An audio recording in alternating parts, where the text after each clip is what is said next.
The gut check of toughness has been challenged. The question is, has it been answered? While we go steal an SEC Colin Oliver style guy and also grab a 6'4" former Bixby wide receiver along the way.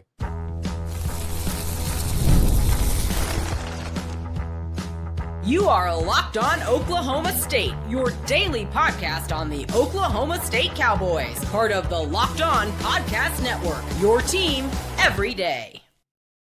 Welcome back to Locked On Oklahoma State, your top stop for all things Cowboy and Cowgirl related. My name is Cody Stovall. I want to thank you kindly for swinging on through. Today, we're partially brought to you by Kalshi. Get in on the action. Download the Kalshi app. Use the code Locked On, one word, to get $10 when you go in and trade $10. Getting the live prediction market action with Kalshi. Meanwhile, we get to slide right into this Oklahoma State recruiting, Oklahoma State practice report, Oklahoma State ready for war conversation. But before we do that, we got a steal from SEC country. Somebody in SEC country is sleeping, so we get to swoop in and get a massive contributor that should be able to slide right into this Oklahoma State system fairly seamlessly because of the defensive line that we use. We also go grab a 6'4", 490-pound wide receiver from the Houston Cougs that used to be a product of Bixby, Oklahoma. So it's nice to have that reconnection second time around that does have some Big 12 viability already in the strength and conditioning department. I think this is going to be a massive addition, but you know what? The individual who put Jayden on to me is going to help us join the show today. He's been able to go to some of the Oklahoma State stuff, see some of the practices, see some of the practice conversations behind the scene with Eric Morris. Ladies and gentlemen, Connor Knight from Night Vision Media and Oklahoma State Broadcasting School is here to help break some of us down. How are we feeling, brother man, and how is Oklahoma State treating you? What's up, Cody? Thanks for having me. I just moved here last week, so yesterday I went to the media availability, learned some things, saw some players, put some names with some sizes. You know, on the rosters, they always show like sizes. You know, you're like, okay, he's that big. So seeing it in person was definitely eye-opening. All right, brother man, you are the dude that put me on to Mr. Baton Rouge Catholic from Louisiana, obviously being somebody that is obviously being slept on, underrated, undervalued. So before we kind of dive into it completely, why don't you give us some nuggets on this defensive end that is coming from the heart of SEC country that is getting massively overlooked. This is the hidden kind of gem that we are used to grabbing. Give us a little bit of a breakdown on Mr. Jayden Vessell. Am I saying that correctly? Jayden Vessell, I'm pretty sure. Vessell. Okay, hit me, Goose. What are you thinking? What are you feeling? You play defensive line at UAB. You understand what this guy can do when he puts his hand in the dirt, and when he's standing up, he's impressive as well. Give us a little bit of a skinny here on Jayden, brother. Yeah, most definitely. You know, Jayden Vessell is a guy, with me being from Louisiana, playing college football there for the last 2 years. You know, I see a 6'2" guy that commits. I see he doesn't have any stars behind his name. I see 0 stars. Automatically, I think like, okay, like maybe he's just a project. Maybe he has some like work to go. So I turn on the film, I automatically see effort. That's something you really can't coach to a kid. Like effort is just something that somebody has to really want to do. So I feel like that was like very out. And then like one play, I know you probably saw it, they threw a screen. He chased him down, just like blasted the running back. He showed relentless effort to like rush the passer. With good coaching, that can only go up. So I just felt like if he was a guy like, I know we talked about off the camera, if he was a guy that was like 6'4", 6'5", 6'6", he would have like offers from Tulane, LSU, Mississippi State, Ole Miss, all the schools in the South. So I just feel like he's a very underrated kid that if he has a good senior season, he could definitely, I could see another 10 to 15 offers coming his way. But I feel like that 6'2" frame is sort of like maybe hindering him because he's not 6'5" pass rusher that everybody falls in love with. But, when I turned on the tape, he was the guy that can go get it. Well, I'll tell you a couple things that stood out to me watching the film on him. One of the biggest things was his wingspan, right? I don't know what his exact wingspan is, but for being somebody 6'2", right, that's the biggest thing whenever you're talking about the NFL draft for defensive ends. You typically do want that 6'5", 6'6", 6'7" dude that has an arm length or arm reach that can isolate the offensive tackle, right? If you can punch in the chest with one hand and still be able to have your eyes on the ball, it gives you so much versatility at the defensive line spot. So the downside, typically, to a 6'2", 230-pound guy is that he's just not going to be able to have the length to, get into the chest of the offensive line and still operate his lower half. He has that. Even though he's only 6'2", he plays like somebody who's probably got a 6'6" wingspan. So I'll be very curious to see what that is, what some of those measurables are, because he does get that isolation and separation. He does get that punch in the chest, while you said still able to chase down the ball from behind. He obviously exudes effort like a dude who loves the game of football. And another big thing is, sometimes when you're watching a blue chip consensus 4-star kind of dude, he looks like a man amongst boys. So does Jayden. And then I was like, okay, so he's probably playing lower level football. He's not. He's playing 5A football, and he's a second-team All-Stater, first-team All-District with production absolutely, out the wazoo. He is going to be, like you said, if he has a big season, despite his 6'2", 230-pound frame, he's going to get bigger offers. Right now, the academies are on him. North Texas was heavily invested in recruiting this guy. So is Louisiana Tech. So obviously there was a little bit of a connection beforehand. I would imagine that we were recruiting Jayden last year when they were with the North Texas staff. I think that makes the most amount of sense. But, dude, you get somebody like this in a big-time Oklahoma State, Power 4, Big 12 strength and conditioning. If you can get that dude to 250 within a couple years with that potential 6'6", 6'7" kind of arm length, he's going to be a problem. He's going to be a massive addition to Oklahoma State. The question now is, does he get stolen away? Because he's no longer a secret. Now that he has an Oklahoma State offer and he's committed, schools like you mentioned, Tulane, are going to be like, well, hold on now. How are we going to let this guy get out of our backyard? Louisiana Tech has made him a massive a piece of their recruiting puzzle, apparently. So we'll see how it goes. But you know what? A position that I got to play a little bit of college foosball is wide receiver. We go grab a 6'4", 190-pound dude that had 940 yards his senior year at Bixby, about 13, 14 touchdowns, 21 touchdowns total, like 1,300 yards overall while at Bixby. 6'4", 190 pounds with, you ready for this? Get a drum roll. 39.9-inch vertical. Bro, that dude's dunking for days. And when you watch the tape, that is precisely what you see. He is like the epitome of a possessions wide receiver. All right, you go look at the Tay Martins of the world that have come to Oklahoma State that exude that capability to just go up and grab the ball out of nowhere. He fits that mold. He is that kind of guy. And I don't necessarily know if he'll factor in immediately because he's obviously a late addition, but he did already have Big 12 strength and conditioning at Houston, right? So it's kind of like when they finally allowed Amon Oates to get his opportunity. He hadn't been able to lift or watch film or do any of that with the team, so he's been doing all the lifting and preparation on his own. And Eric Morris was very impressed that day one he slides in, he was in ready to go shape, right? Yeah. He was absolutely ready to rock. So you would assume Blake Hogshooter would have a little bit of that ready to go athletically.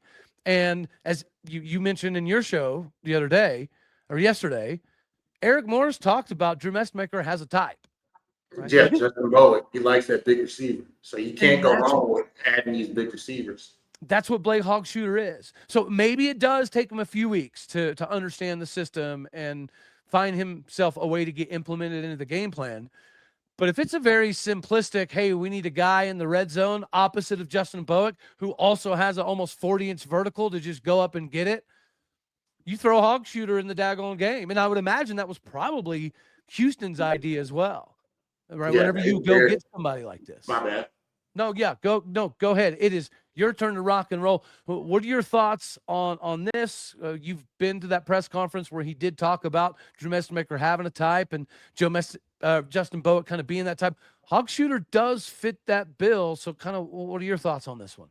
Yeah, most definitely. You hit on it. You said it's very hard to learn a scheme, especially within 2 to 3 weeks before the season starts. But certain packages like goal line packages, throw him a fade, throw him a little quick slant, use his body to box out a defender. Those type of things can be pretty easy for a receiver to learn for certain packages if he's definitely that guy. So I would I would be aware, like when they have their scrimmage next Saturday. I want to go see like how does he look? Does he look comfortable in the system? Because I mean, you can't teach 6'4", 6'5". Yeah, right. 39.9 vertical. Yeah. But you know what? I watched that movie the other day, and they say why dudes can't jump. Blake Hogshooter says, "Hold my beer, watch this. I'm going to be head topping a bunch of people." So I think he can be implemented simply because of his capabilities. But as you again talked about in your show yesterday, we have so much talent at wide receiver. Like, it might be difficult for him to squeeze in. But here's the best part: his name is Blake Hogshooter. Who do we play next year, sir? Arkansas.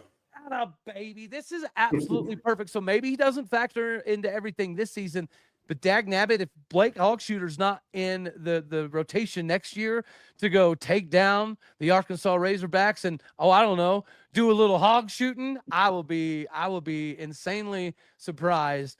But overall, okay, before we get to an ad here and slide into segment 2, do you think that the number associated doesn't matter because of the talent level? Like Jayden Vessell doesn't have a ranking, but dude, the film typically does not lie.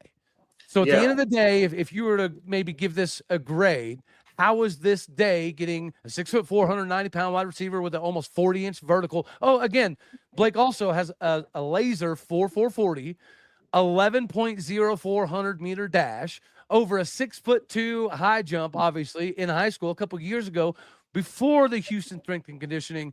If you were to give today a grade in general with these two fellas, what are your thoughts? Yeah, I'm gonna definitely give it. I would say a B plus, just because you got to see just to see how it turns out. Because a 6'4" receiver, if you want to build a receiver, that's definitely like what you want. Like if I'm gonna get on the video game, I want to build my dream receiver. I want to be 6'4", 6'5". And from the DN Vessell standpoint, if he can go against these 6'6", 6'5" tackles, right, and play like he's 6'5", I mean that's a steal. Because I think he's somebody that maybe can be the best player in this whole class, maybe down the line. I think he's definitely a 3-star, a higher 3-star type of guy. I love it. He is the epitome of a hidden gem, which is amazing because, ironically enough, that was Gundy's MO, right? Gundy was absolutely amazing at finding the 0-star, 2-star, turning him into an NFL draft pick. That was Gundy's bread and butter for so long. Now, naturally, we would like to see, the recruiting number associated with Oklahoma State higher, but you keep getting these hidden gems.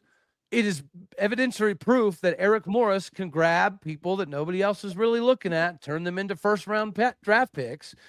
If he can prove that this season in the Big 12 and take Oklahoma State to like a 8, 9, 10 win season, I do think that the number associated with Oklahoma State in recruiting will start getting into those 20s, which is precisely where we should be.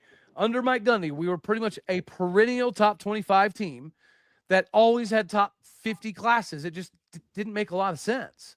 I think Eric Morris is going to change that, but I appreciate the fact that until he does that, he's going to get these tried and true hidden gems that fit everything that he's looking for. All right, brother man, we're going to slide into an ad here and then cruise into segment 2.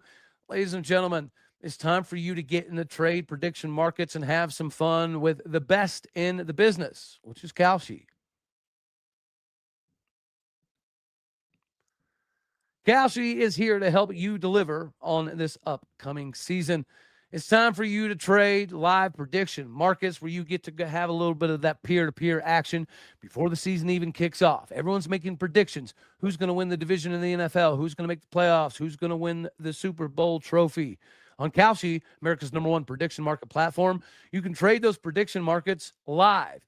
And, obviously, I think I'm a pretty big fan of this idea of the Cleveland Browns. I know, magically, somehow, amazingly, making the playoffs with only a 17% probability. You throw down $100, you win 590. I think I'm going to do it. I think I'm going to have some fun with it because Kalshi is going to allow me to have a massive flexing capability. Can Tylan Wallace be the dude pulling down touchdowns? I think so. Can one of the greatest state offensive coordinators of all time, Todd Monken, get this thing going right? I think it's an absolute possibility. So I'm going to have some fun trading the Cleveland Browns into the playoffs on Kalshi, where you're trading against your peers in a live market, meaning there's no house.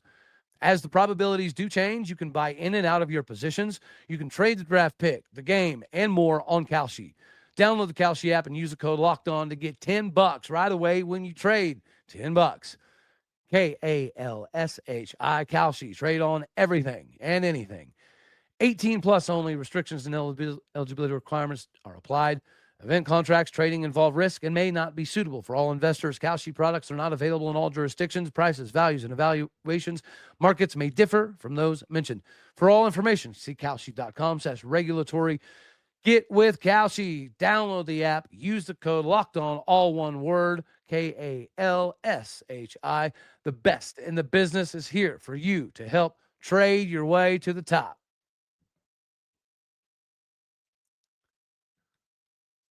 All right, buddy. Now we get to roll in this segment two here.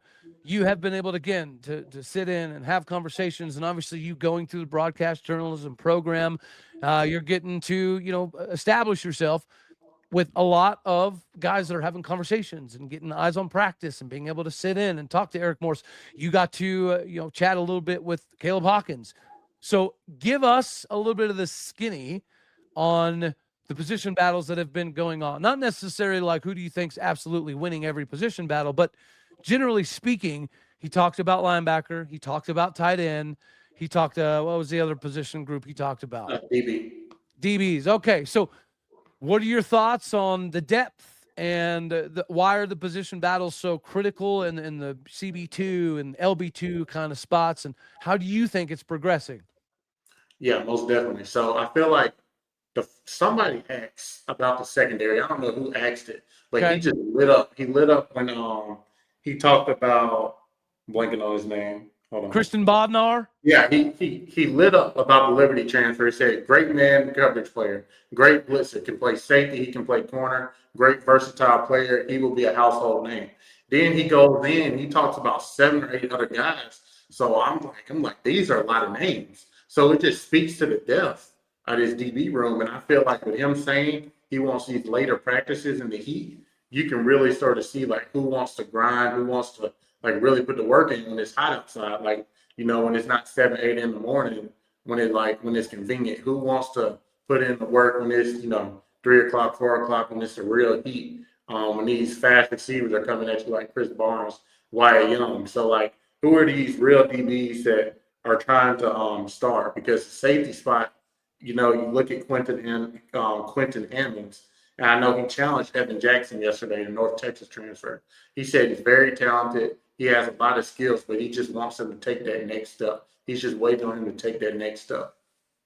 Makes sense. Well, and then, the quarterback position coming into the season, LaDainian Fields is getting a ton of hype, as he should. PFF top 5 in the country to end the season. PFF top 3 in the country coming into the season.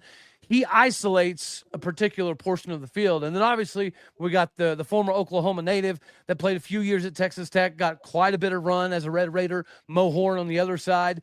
And to hear that, LaDainian Fields is that lockdown dude, right? If the other team has a Justin Blackman, LaDainian Fields is going to press man that dude to death and drive him all the way to the sideline. I don't know, 75% of the time.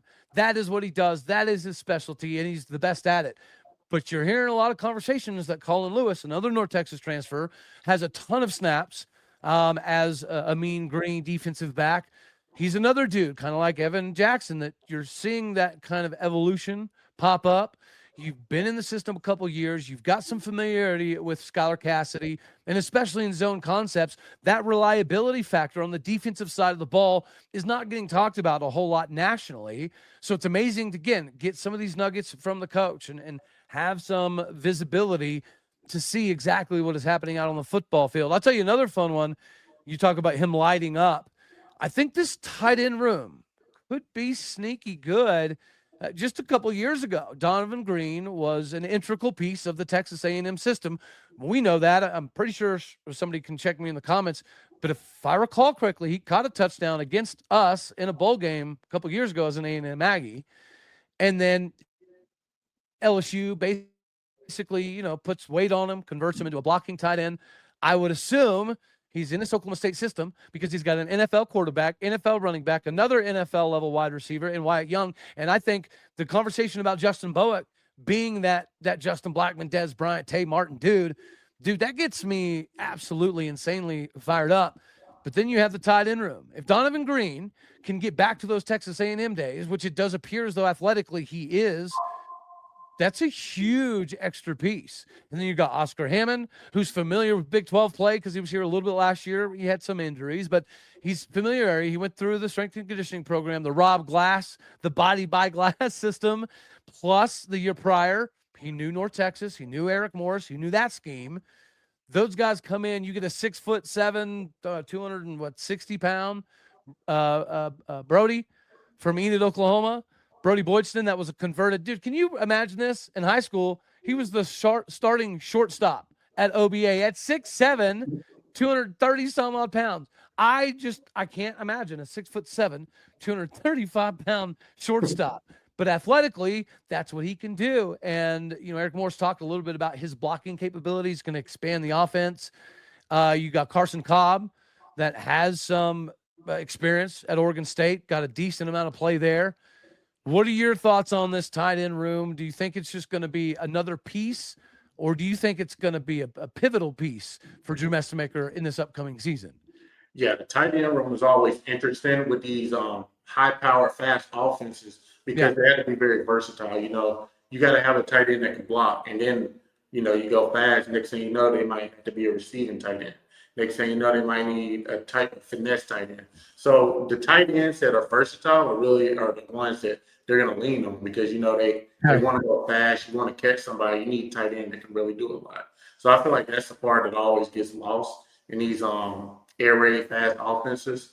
So I think that can be an interesting point in it as well. And then lastly, dude, this running back room, right? You have a Doak Walker, dark horse Heisman dude in the backfield already at Caleb Hawkins, but the stable of backs behind him is almost as much of a conversation as all of the linebacker, battles that are happening behind Ethan Wesloski. What are your thoughts on this running back room? In general, because you have so many different kinds of backs. So you have William Mason, who's 6'2", 230-ish. So he's going to be a big body beast, Keith Toston kind of guy. Then you've got Caleb Hawkins, who's the Ollie Gordon kind of dude. I think when you look at KD Batman Jones, I see some Justice Hill there. I think when you look at an Iowa Day or a Trey Page, there could be some Jalen Warren action. There could be some amazing running backs in this room. What are your thoughts on this RB2 battle? Yeah, and he talked about yesterday, Caleb Hawkins, 231 carries last year.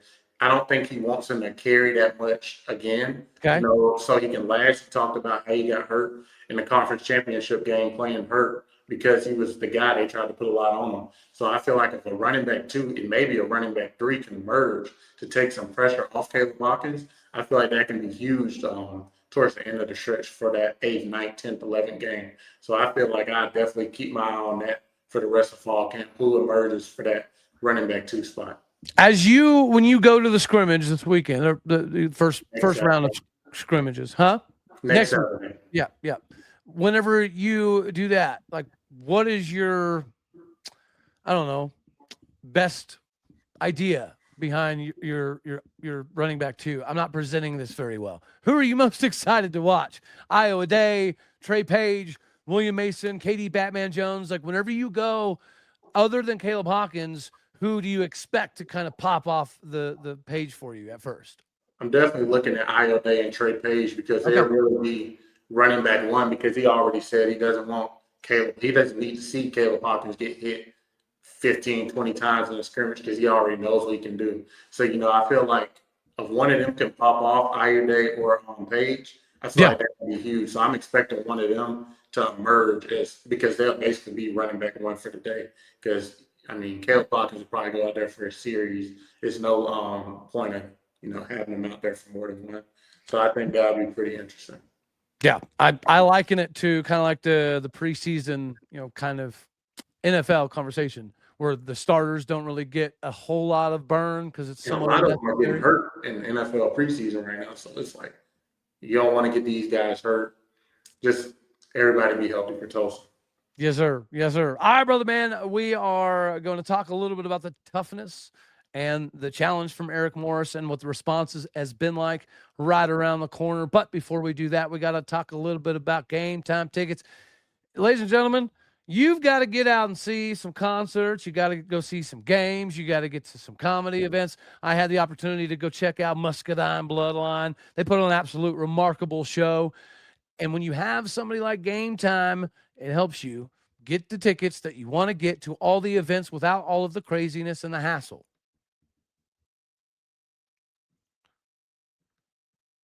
Game Time tickets is exactly what you need as foosball season is about to start. There are more live events than ever right now. Games, concerts, comedy shows, festivals, theater, doesn't matter. The hard part isn't deciding what you're going to go see. It's getting the tickets. Between the long wait times, confusing processes at checkout, surprising fees that jump up on you, buying tickets can sometimes be an absolute crapshoot and much harder than it should be. That's why so many fans are turning to Game Time. This app is built to help make buying tickets super simplistic with upfront pricing, seat views before you buy, and exclusive saving opportunities that help you get to the events that you want without the usual ridiculousness that comes with it. As I mentioned, my wife and my daughters got to go watch Casey Donahue the other day, and then me and my son got to go check out Muscadine Bloodline. Absolutely phenomenal. I am greatly appreciative of just our ability to have something like Game Time to tap into to get the best tickets in the business. Take the guesswork out of you buying tickets to every type of event with Game Time. Download the Game Time app, create an account, and use the code LOCKEDON, all one word, for $20 off your first purchase. Terms apply, but again, create that account or redeem that code LOCKEDON, LOCKEDON, for $20 off. Go download the Game Time app today so you can get the best tickets in the business. All right, brother man, we're going to tie a nice little bow to close this thing out. Obviously, Eric Morris, day one, talked about toughness, talked about position battles, talked about guys like Ashton Lepo coming back from injury. But in your show yesterday, you dropped a little nugget that I'm even more appreciative of. He also mentioned how part of day one didn't go as smooth as it was supposed to because he didn't choreograph everything exactly the best. To have your head ball coach come out after day one, not only challenged the players, but he also challenged himself. It's amazing. It does kind of, I don't know, I think correlate to the locker room being significantly different than it has been the last couple seasons. But the biggest question is, how was day two? Was the toughness question answered? Because, you and I talked off air. If I'm sitting in my dorm room eating ramen noodles and Totino's pizza, and I hear my coach say that we were kind of soft, that next day, bro, I'm going to be ready to bang heads. I'm ready to go right L to right L. Do you think that kind of did happen in day two and day three? Was that toughness, challenge, question answered? In your opinion, what are your thoughts? Yes, so they said day two was a very sharper day. So he said day two, offense did some good things, defense did some good things. But, we've all played. I mean, me and you've played football at some point. So I've never been on a team where day one has just been perfect. Yeah. Everything is just, hitting on all cylinders. So I feel like the more you're with a team, you add 85 new players. It's not going to be perfect day one. Yeah, I promise. It's not going to be perfect. All these pieces have to gel. So I feel like that is the most important thing. How can we get better each and every practice? Well, at the end of the day, as long as that was answered, right, that has to be something that we're all paying attention to now coming into the Tulsa game, because Tulsa has got a little chippy, right? Their coach is out here saying they will be our ass again, which is, I'm somewhat appreciative of it, because there's a possibility where some of the players could have been overlooking Tulsa, because you got Oregon, right? You got Oregon week 2 in Boone Pickens Stadium. It's hard not to overlook Tulsa after they went 27 years without winning, but they have won. And they got significantly better, I think, in the portal. They've got donors that are chipping in to keep guys. Their retention was pretty darn decent. And they've got their coach out here rallying for the team, talking a little bit of crap on the orange and black. And if we don't come into that game ready to fist fight them in a phone booth from the very first kick, it could be problematic.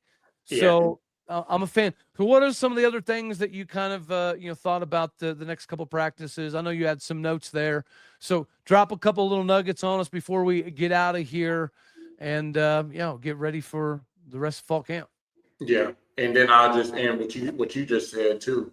Like if a coach calls you out, it might not have your attention, but I mean, it definitely will now. People probably view Oklahoma State as like big brother wise to Tulsa. So Yeah. everybody in Stillwater is probably looking forward to that Oregon game, with it being the first home game as well. So now they probably definitely have Oklahoma State's attention. If you say something in the media, I promise you, maybe not every player in that locker room, but about 90% has seen what he said if they called him out. But yeah, some other little practice notes. Yeah. I mean, we really just talked about the scrimmages. I mean, the scrimmages in the practice, trying to hit all different times to get them accustomed, even 11 a.m. for the second scrimmage. Oh, okay. Okay. Yeah, trying to adjust to all the different weathers and times, different scenarios. He was big on special teams too. He was talking about competition because some people, we want 14 special teams guys for the last spots to make the bus. So I felt like that was pretty cool because that's a very detailed piece. You Yeah. got to have special teams guys. Like I played defensive line. Like I was always like, dang, like as a freshman, I could never travel because they're taking like 30 plus special teams guys because you got to have somebody for punt return, punt, kickoff, kick return. So I feel like that was a good piece as well. I'll tell you something cool before we do skedaddle on off of here, kind of going back to that Hogshooter conversation. And we were talking about, him kind of be a late addition and how hard it would be to crack into the two deep at the moment for wide receivers. But special teams, we've got a 6'5", 220-pound athletic specimen of an Australian punter. And, they do have a lot of specialties. The way that they kick the ball is a little bit different. The way that they can roll out both ways is typically a little bit different. And the athleticism is better. Who doesn't want to see a 6'4", 190-pound wide receiver with almost a 40-inch vertical and a 6'5", 230-pound punter get in together on some fourth and one kind of fakes? I see it coming. I can't wait for it. Brady, let the fine folks out here know how they can find you and see what you're doing and how the broadcast journalism program so far is going for you before we do get on out of here. Yeah, you guys can find me at Night Vision Media on Instagram. On YouTube, it's the same thing, but a little slash after Night Vision. And TikTok is Night Vision Media too. They say Oklahoma State has the best broadcast journalism program in the country. Yes. You've been here now for a few weeks, got yourself a little bit of an establishment. What are your thoughts just on your decision to come to Oklahoma State and make this call? How's it rolling for you?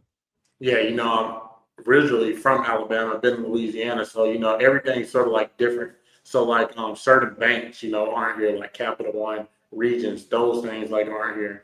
But I've had Brahms for the first time. I never had Brahms. I actually had it for breakfast today as well. Like it's a pretty hidden gem. Like I didn't know what Brahms was, and everybody's like, "You gotta have Brahms yet?" So I was like, "I gotta go." Yep. It was pretty cool. Yep. And dude, I'll tell you, it's just so much fun that you happen to show up under the rebuild of Oklahoma State. But the day you got here, there's already a ton of excitement. There's already a ton of expectations. And you're seeing a multitude of NFL level dudes your first year in the program. And it's amazing because that's what it was for, I don't know, almost 15, 18 years of Mike Gundy's run, where the expectations were like this. But I'm happy that you get to jump into it feet first when we're rebuilding, but we're rebuilding with a ridiculous amount of talent and a roster capable of making a Big 12 Arlington style run. All right, brother man. Connor Knight from Night Vision Media. I appreciate your time. Yes, sir. Thank you so much for having me. We'll check back in after you do the scrimmage, after you see all that. So, we'll peek back into that, and we'll have you back on again. But until then, brother man, I greatly appreciate your time. For all of you fine folks out here, that's all this one is going to have. God bless. Go Pokes. Thank you for tuning in to make this your first listen here on Locked On Oklahoma State. You could be anywhere, so happy you do choose to be here. Do me a favor. Hit the like button if you liked it. Dislike if you didn't. That's okay, too. More importantly, share, comment, and subscribe. My podcast and people out there, you're everything that makes this work. I appreciate what you do, so go do what you do. Hit the stars. Leave some reviews. All righty, y'all. Later, taters. Appreciate you, Connor. Appreciate you.